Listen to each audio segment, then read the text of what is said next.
বাস দিয়ে কাজ করে তাহলে ভাই ব্রিজ পরে ভাই গাড়ি ভাই ছাদটা পড়বে ভাই ছাদ পড়বে আর যদি ছাদে যদি রড না থাকে আমরা বলি আমরা মারা যাম ব্রিজে কি বাস দেওয়া ছিল না রড দেয় নেই যে কাজ করছে হে জানে আর আল্লাহ জানে আমার পরিবারের 9 জন মারা গেছে আমার বউ মাইয়া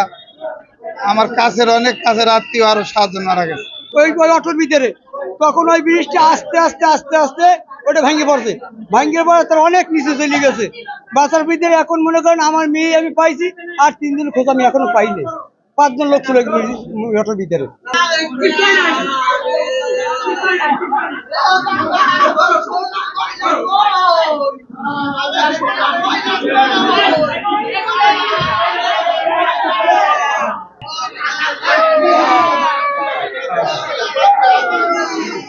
বাস দিয়ে কাজ করে তাহলে ভাই ব্রিজ পরে ভাই গাড়ি ভাই ছাদটা পড়বে ভাই ছাদ পড়বে আর যদি ছাদে যদি রড না থাকে আমরা বলি আমরা মারা যাম গাড়িতে ওইরা আমতলি আইতেছিল আমতলির মাঝপথে একটা ব্রিজ আছে হলদিয়া ব্রিজ ওই ব্রিজের উপরে গাড়িটা আসতেছিল মাঝখানে আইসে পড়ে গেছে ব্রিজে কি বাস দেওয়া ছিল না রড দেয় নেই যে কাজ করছে হে জানে আর আল্লাহ জানে আমার পরিবারের 9 জন মারা গেছে আমার বউ মাইয়া আমার কাছের অনেক কাছের আত্মীয় আরো 7 জন মারা গেছে বিবাহ ছিল কালকে আমরা মেয়ে উঠাই দিচ্ছি দেওয়ার পর আজকে ওখানে বৌমা ছিল সবাই আসতেছে গাড়ি যখন ব্রিজের উপর উঠছে ওনার অটো ছিল সামনে ব্রেক ধরছে পর নিচে পড়ে গেছে তখন এই আর ওই সময় পরে 10 মিনিট পর আবার বৃষ্টি শুরু হয়েছে কোনো তারা যা পারছে আমরা উদ্ধার করতে পারছি এই কারণে আপনারা অবশ্যই অবগত আছেন আমরা ঠিক 13টা 58 মিনিটের সময় হলদিয়া ইউনিয়নস্থ হলদিয়া খালের উপর অবস্থিত একটি ঝুঁকিপূর্ণ ব্রিজ স্থানীয় লোকজনের ভাষ্যমতে ব্রিজটি ঝুঁকিপূর্ণ ছিল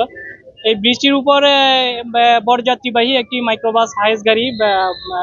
ব্রিজটি পার হচ্ছিল ব্রিজ পার হতে গিয়ে ব্রিজের মাঝখান বরাবর গাড়িটি আসার পর ব্রিজের মাঝখানের একটা বৃহৎ অংশ নিয়ে গাড়িটি ব্রিজটি ভেঙে পানিতে নিমজ্জিত হয় আমি ঘটনাস্থলে আমার আমতলী ফায়ার স্টেশনের ফায়ার ফাইটারদের নিয়ে আমার গাড়ি পাম্প জনবল নিয়ে ঘটনাস্থলে পৌঁছে স্থানীয় জনগণ এবং আমার ফায়ার ফাইটার উদ্ধারকর্মী পটুয়াখালী রিভার ফায়ার স্টেশনের আমাদের ডুবুরি উদ্ধারকারী দলের ডুবুরিদের সহায়তায় আমি ঘটনাস্থল থেকে মোট 9 জনের মৃতদেহ উদ্ধার করতে সক্ষম হই এবং 9 জনের মৃতদেহ উদ্ধার করে আমাদের বিভাগীয় অ্যাম্বুলেন্স যোগে উপজেলা স্বাস্থ্য কমপ্লেক্স আমতলী আমরা তাৎক্ষণিক স্থানান্তর করি আমাদের উদ্ধার কাজ চলমান আছে এখানে মাইক্রোবাস হাইস গাড়ির একজন যাত্রী ভাষ্যমতে মোট ড্রাইভার সহ মোট 19 জন যাত্রী ছিলেন তার মধ্যে 9 জনের মৃতদেহ আমরা আমতলী হসপিটালে হস্তান্তর করেছি এবং মোট 10 জন বিভিন্নভাবে তাদেরকে জীবিত উদ্ধার করা কেউ স্থানীয় লোকজনের সহায়তা এবং আমরা মিলে ফায়ার ব্রিগেড মিলে আমরা উদ্ধারকারী দল মিলে আমরা 10 জনকে জীবিত উদ্ধার করি এবং তাদেরকে বিভিন্ন প্রাথমিক চিকিৎসা দেওয়া শেষে তারা সবাই এখন সুস্থ আছে।